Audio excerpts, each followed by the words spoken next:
Hi, you're with Barry again at Rancho La Porta, and I'm speaking with one of our presenters this week, Debra Haffner. Welcome, Debra. Thank you. It's so great to be back at the ranch. All right, and you're presenting 3 times this week. I am. I spoke the first night on a program I call Sex Ed for Grown-Ups, and then I did a program called Sex Over 40. It's not just nostalgia. And today I taught a class called Enriching Love and Intimacy in Long-Term Relationships. Wonderful. And you have written a few books. I have. I've written 6 books. My most recent book is for parents. It's called What Every 21st Century Parent Needs to Know. Right. And you've got to talk to people on hikes about that. I've talked to people on hikes about sex. I've talked about relationships, about their kids, about how to talk to their kids about sex. It's been fun. Well, let's talk a little bit about the lecture that you did today, about how do you keep intimacy in long-term relationships. Right. What are some of the things that someone can do? Well, it's so important for us to get back some of the newness, to rekindle adventure, to take risks. What we know is that in love is a period that lasts for most people, someplace about 7 months to 3 years. That kind of intoxicated, can't stop thinking about you, can't eat, can't sleep. It would be exhausting if that lasted forever. There are couples who are here this week, Barry, who've been married 40 years. There's someone who's been married 52 years. That's amazing. So how do they feel lust again? How do you keep romance alive? We don't do it. We lose it in the everydayness of our life. So newness, adventure, taking risks, taking a week at the ranch together and trying some new things, picking up new hobbies together. All the ways that we can get our brain chemicals back up so that, in fact, we go back to that in love kind of feeling. So that was one really important thing for people, I think.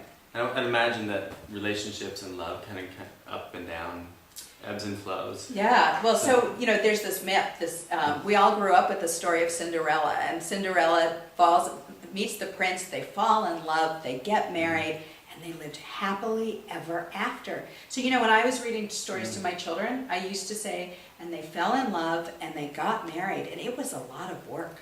Wow. So people really need to know that relationships take time, Right. and they take work, and it's important. The most important thing in a relationship isn't sex, it's deep friendship. Right.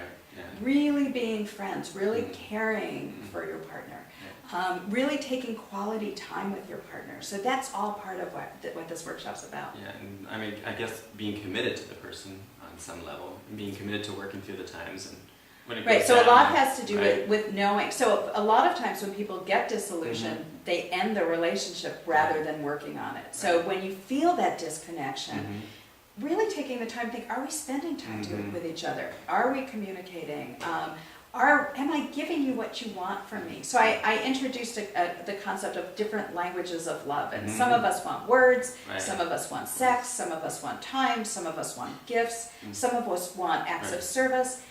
And sometimes we give what we want the other person to give us, but it's not what the other person wants. I've been guilty of that for sure. So really taking that time to think about how do we improve our relationship. So it was great to have 25 people come, many with their partners, to talk about, I love being at the ranch, because people are really open here. They want to improve their lives, they want to improve their bodies, their minds, and their relationships. So it's so great you bring relationship experts in here. Oh, I think it's great too. And the other question I was going to ask you is, you said there were some people who were married like 40, 50 years. Did you ask any of them what are their secrets? I'm just curious. And I'm sure you've interviewed people too. Yeah, well, part of it is commitment. Part of it is stick-to-itiveness. Part of it is really building a culture of appreciation. So treating each other as if what's important. It's not about whether you're winning the argument. It's not about being right. It's about how are you building the marriage? How are you strengthening the marriage? But, often what people tell me is when the kids leave, things get better. You got less to fight about, more time with each other, more opportunities, but you've got to use it well. Yeah, definitely. So where can people find out about you? Can they find you on the web? Find out where you're going to be? Yeah. So you can, my website is www.religiousinstitute.com. You can follow me on Twitter at Rev Debra.